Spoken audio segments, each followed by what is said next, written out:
በስተመጨረሻም እንግዲህ ብሩኬ ሽማግሌ ላከ ማለት ነው። እንግዲህ እንደዚህ ተሰባስበው የሀገር ሽማግሌዎች፣ የጉራጌ ሽማግሌዎች እንደዚህ ስብስብ ብለው አንድ ላይ እንግዲህ ጋሽዬም አለ ማለት ነው። ብሩኬ ቆረጠ።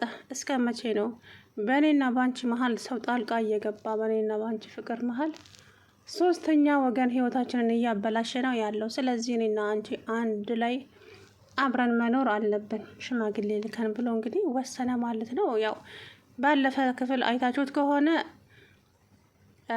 ቡታጅራን የሄድነው አመት ማለት እዛ ነው መዋል የምፈልገው አስፈላጊና አንገብጋቢ ፕሮግራም አለብኝ ብሏት ቢላትም እሷ ግን አልሄድም እኔ እዚህ ማሳለፍ ነው የምፈልገው አለችው። እሱ ደግሞ መሄድ አለብን ግዴታ ነው አንቺ መቅረት የለብሽም ቢላትም እሷ ግን አልፈልግም ሂድና የምትጨርሰውን ራስ ጨርሰና እኔ እዛ ከሄድኩ ችግር ነው እንጂ ምንም የሚፈጠር ነገር የለም እኔ ሲያዩ ይብስባቸዋል አለች ማለት ነው። እንግዲህ እዩን ይመስለኛል።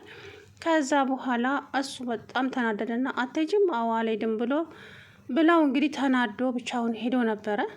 እንግዲህ ብሩክ ሽማግሌ ሊልክ ነበረ ሀሳቡ ማለት ነው። እዛ ሲሄድ ግን እሷ አልሄድም ስትለው ነገሩን ሁሉ ትውት አደረገውና እሷም ደግሞ ስህተት ሆኖ ታያት ከሱ ጋር አለመሄዷ።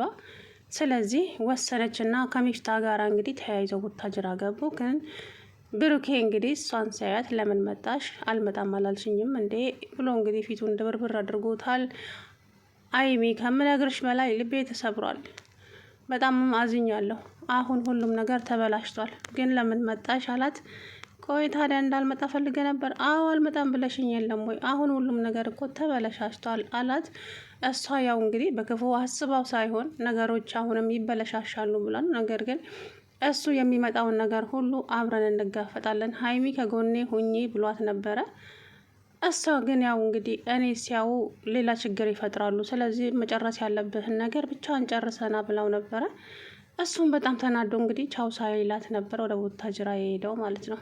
እሷ ፋሲካን አዲስ አበባ ለማሳለፍ ነው የፈለገችው ይመስለኛል። ያው እንግዲህ ለቤተሰብ ጋር አብዛኛውን ግን እኮ በጉራጌው እንትን ይሄም ዋነኛው ፋሲካ ቢሆንም መስቀልን ነው በጣም የሚያከብሩት። ግን ያው መሄድ አልፈለገችም እሷ እዛ ማለት ነው። አዲስ አበባ ሆና ማክበር ነበር የፈለገችው። ግን ደግሞ እንግዲህ ያላንተ አልሆነም ቤቱ ሊበላኝ ነው፣ ስለዚህ መጣሁኝ አለችው ትላንትና ሀይሚ። አሁን መጣሽ ቀረሽ ምን ዋጋ አለው? ሁሉም ነገር ተበላሸ። ያሰብኩትን ነገር ሁሉ ነው ያበላሸሽብኝ ሀይሚ ብሏት እንግዲህ በጣም ተናዶ ተናገረ ማለት ነው። እና ታዲያ ብቻ ለማንኛውም ቻይ አሁን ብቻዬን መሆን እፈልጋለሁ ብሎ ጥሏት ሄደ። ሚፍታም ደግሞ እንግዲህ ወይ ይሄ ልጅ እንደምን ይሻላል፣ አይ እኔ ነኝ እኔም ስህተት ነበረብኝ ማለት አብሬ መምጣት ነበረብኝ አልሄድም ማለት አልነበረብኝም ብላ እንግዲህ ወደ ጸጸቱ ገባች ማለት ነው ሀይሚዬ። ሚፍታም ደግሞ ይስተካከላል አንቺ ተረጋጊ፣ አሁን ትንሽ ስለተናደደ ነው፣ ምክንያቱም ያው አልሄድም ስላልሽው ተናዶ ነው አላት። እንግዲህ ሀይሚዬ ያው ብቻ ዞሮ እንግዲህ ሽምግልናው ተስተካክሏል ማለት ነው። ሽምግልናው እንግዲህ ተላከ፣ ምክንያቱም ለእነሱም ጥሩ ነው። ከዚህ በኋላ እነሱ ሁለቱ አንድ ላይ ሽማግሌ ተልኮ ሁለቱ አንድ ላይ ከሆኑ ማንም ሰው በመሀላቸው አይገባም። በቃ ከሌላ ሴት ጋራ ፕራንክ ሰራለሁ ምናምንም አይልም። ይሄ ከሌላ ሴት ጋራ የሚለው ነገር እኮ ነው ችግር እየፈጠረ ያለው። የእውነቴን ነው የምላችሁ። ምክንያቱም ከሀይሚ ጋራ የሆነች ትንሽዬ ኩርፊያም ይሁን ምንም እሷን ለማናደድ ከሌላ ሰው ጋራ ቪዲዮ ይሰራል። ሴቶቹ ደግሞ እናቴ ወዲያውን ወደ ፍቅር ይገባሉ። አችን አብሰላትን አይተዋቸዋት ከሆነ አሁን ያኔ ብሩኬ እንግዲህ ከሀይሚ ጋር ጥሩ ባልሆነበት ሰዓት ላይ እሷን ለማናደድ እንጂ አብሰላትን ፈልጓት ወይ ወዷት አይደለም። በብራንክ እናደርጋት ወይ እስኪ ትናደዳለች፣ እስቲ ለእኔ ምን አይነት ስሜት ነው ያላት ሀይሚ የሚለውን ለማየት ነበረ። ግን ሴቶቹ ወዲያው ነው የሚለጠፉት ወንዶቹ ላይ ማለት ነው። በዛ ነው እንግዲህ በዛ ቅርርብ ሴቶቹ ግን እኔ እንጃ እኔ ዝም ብሎ ፍቅር ይደብራል ማለት። ከዛ በኋላ እንግዲህ አብሰላትም በጣም አፈቅርሃለሁ ማለት ጀመረች። እንደ ጉድ እኮ ነው እናንተ፣ የእውነት ይገርማል። ሀይሚዬን በቃ ይሄን ደግሞ የአብሰላትን ስታስተናግድ ደግሞ እዩ አርግዣለሁ ብላ መጣች።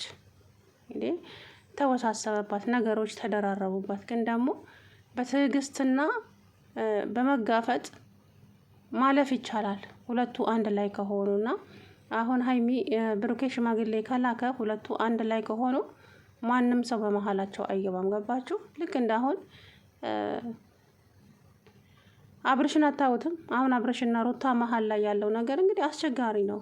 በእውነት ነው የምላችሁና እንግዲህ ለማንኛውም ዛሬ እንግዲህ በፋሲካ ምድሩ ሀይሚዬና ብሩኬ ቡታጅራ ናቸው ማለት ነው። እሙሽም እንግዲህ ተቆጣቻቸው። ሁሉም ነገር ወይደት ይሆናል።